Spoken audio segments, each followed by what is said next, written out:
అల్లూరి సీతారామరాజు అంతర్జాతీయ విమానాశ్రయం ప్రారంభోత్సవానికి రావాలని ప్రతి ఒక్కరిని మంత్రి వాసంశెట్టి సుభాష్ ఆహ్వానించారు. ప్రధాని మోదీ చేతుల మీదుగా ఈ విమానాశ్రయం జాతికి అంకితం కానుందని మంత్రి తెలిపారు. ఉత్తరాంధ్రకి ఇది గేమ్ చేంజర్గా మారుతుందన్నారు. భోగాపురం విమానాశ్రయంపై వైసీపీ నేతలు విష ప్రచారం చేస్తూ క్రెడిట్ చోరీలకు పాల్పడుతున్నారని మండిపడ్డారు. ఉత్తరాంధ్ర భవిష్యత్తుకు విజన్ ఉన్న నాయకుడు సీఎం చంద్రబాబు మాత్రమేనని మంత్రి స్పష్టం చేశారు.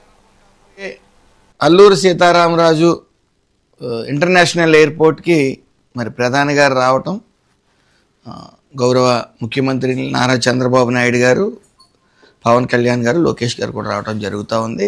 రంగరంగ వైభవంగా మరి అన్ని ఏర్పాట్లు కూడా ప్రారంభోత్సవానికి అన్ని ఏర్పాట్లు కూడా ఘనంగా చేయడం జరిగింది. కల్చరల్ యాక్టివిటీస్ తరఫున 13,000 మంది కళాకారులు పిల్లలు మరి అక్కడ ప్రదర్శన చేయబోతూ ఉన్నారు. అదేవిధంగా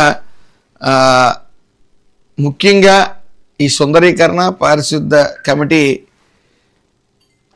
చైర్మన్గా నియమిస్తూ ఇంకొక 5 మెంబర్లని పట్టాభిరాము గారు, స్వచ్ఛంద్ర కమిషన్ చైర్మన్ పట్టాభిరాము గారు, ఇంకొక 5 కమిటీ సభ్యులతో ఈరోజు ఏర్పాట్లన్నీ పర్యవేక్షించడం జరిగింది. ముఖ్యంగా mobile washrooms, mobile toilets 900 mobile toilets ఏ అయితే అన్ని ప్రాంతాల్లోని ముఖ్యంగా లేఅవుట్లు ఏవైతే తీసుకున్నామో పార్కింగ్ కోసం, car parking and bus parking కోసం సుమారు 7 పార్కింగ్స్ తీసుకోవడం జరిగింది, 7 లేఅవుట్స్. అందులో మొబైల్ టాయిలెట్స్ పెట్టడం, సఫిషియెంట్ వాటర్ అక్కడ ఉంచడం, అలాగే తాగునీరు, మజ్జిగ ప్యాకెట్లు కూడా అక్కడ అందుబాటులో ఉంచడం జరిగింది. సుమారు 1,200 మంది కార్మికులు, పారిశుద్ధ కార్మికులు అందుబాటులోకి తీసుకురావడం జరిగింది. రేపు సుమారు 5:30 నుంచి వాళ్ళందరూ కూడా అందుబాటులో ఉంటారు.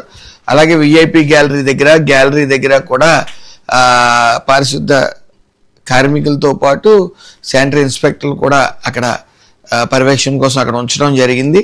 రేపు ప్రారంభం